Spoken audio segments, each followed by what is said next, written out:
এখনকার সবচাইতে most and beautiful place হলো কাশবন। তো সবচাইতে বড় এবং সুন্দর কাশবনটি কোথায় এবং সেখানে কিভাবে যাবেন আর কত টাকা খরচ হবে সবকিছু থাকছে আজকের ভিডিওতে। আসসালামু আলাইকুম গাইস, আমি রূপ ইসলাম। আজকে চলে আসলাম নতুন আরেকটি ইন্টারেস্টিং ব্লগ ভিডিও নিয়ে। এই কাশবনটিতে আসতে হলে সর্বপ্রথম আপনাদের চলে আসতে হবে গাজীপুরা 27-এ।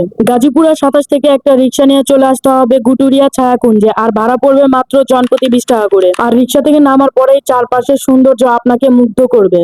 রাস্তার দুই পাশে সবুজ গাছপালা, পাখির কিচিরমিচির, আর পাশেই বয়ে যাওয়া তুরাগ নদী দেখতে দেখতে 5 মিনিট এই পথ ধরে হাঁটতে হবে।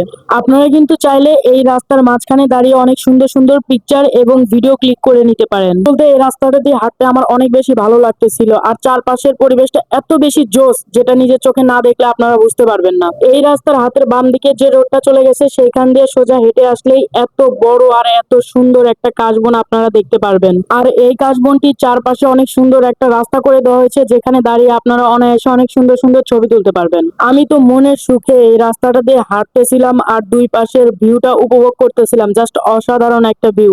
আর অনেক বেশি রোদ ছিল, যে কারণে ভিডিওটা তেমন সুন্দর আসে নাই। আর এখানে কিন্তু রাস্তার চারপাশে বেশি একটা দোকানপাট নাই, শুধু 2-3টা দোকান আছে। আর এমনিতে রাস্তার চারপাশে বিভিন্ন ধরনের ঝালমুড়ির কিংবা বাদামের দোকানপাট বসে। আর আপনারা আসলে অবশ্যই এক বোতল ঠান্ডা পানি নিয়ে আসার চেষ্টা করবেন, কারণ কাশবনে অনেক বেশি গরম থাকে। আমি কিছু ফটো আর ভিডিও তোলার জন্য কাশবনের মধ্যে নেমে গেলাম অনেকগুলো ফুল তোলার জন্য, কিন্তু নামার পর অনেক চেষ্টা করে মাত্র কিছু ফুল তুলতে পারছি। আর কাশফুলে আসলে অবশ্যই অনেক বেশি সকাল অথবা বিকালে আসার চেষ্টা করবেন। দুপুরের মাঝামাঝি সময় আসলে আপনারা মন মতো পিকচার আর ভিডিও তুলতে পারবেন না, কারণ এখানে অতিরিক্ত গরম।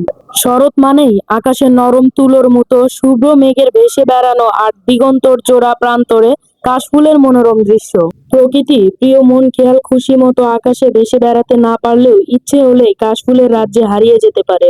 আর তাই তো নগরীর বুকে ব্যস্ততার অবসরে কাশফুলের বিস্তীর্ণ প্রান্তরের সৌন্দর্য উপভোগকারীর সংখ্যাও কম নয়। সাধারণত শরৎকাল অর্থাৎ সেপ্টেম্বর থেকে অক্টোবর মাসে কাশফুল ফোটে, তাই কাশবন বেড়ানোর জন্য উপযুক্ত সময় তখনই। তবে সেপ্টেম্বরের মাঝামাঝি বা শেষের দিকে কাশফুলের দেখা বেশি পাওয়া যায়। নদীর পাড়ে বসে সূর্য অস্ত দেখতে দেখতে আপনারা চাইলে চাউলের রুটি, হাঁসের মাংস খেতে পারবেন। এক প্লেট হাঁসের মাংস মাত্র 200 টাকা, আর এক একটা রুটি 20 টাকা করে। আপনারা এক প্লেট মাংস নিয়ে অনায়াসে 3 থেকে 4 জন খেতে পারবেন। আর এই মজার খাবারটি আপনারা পেয়ে যাবেন কাশবনের পাশেই একটা টং দোকানে। আজকের ভিডিও এখানেই শেষ করছি, দেখা হবে অন্য কোনো ভিডিওতে। আল্লাহ হাফেজ।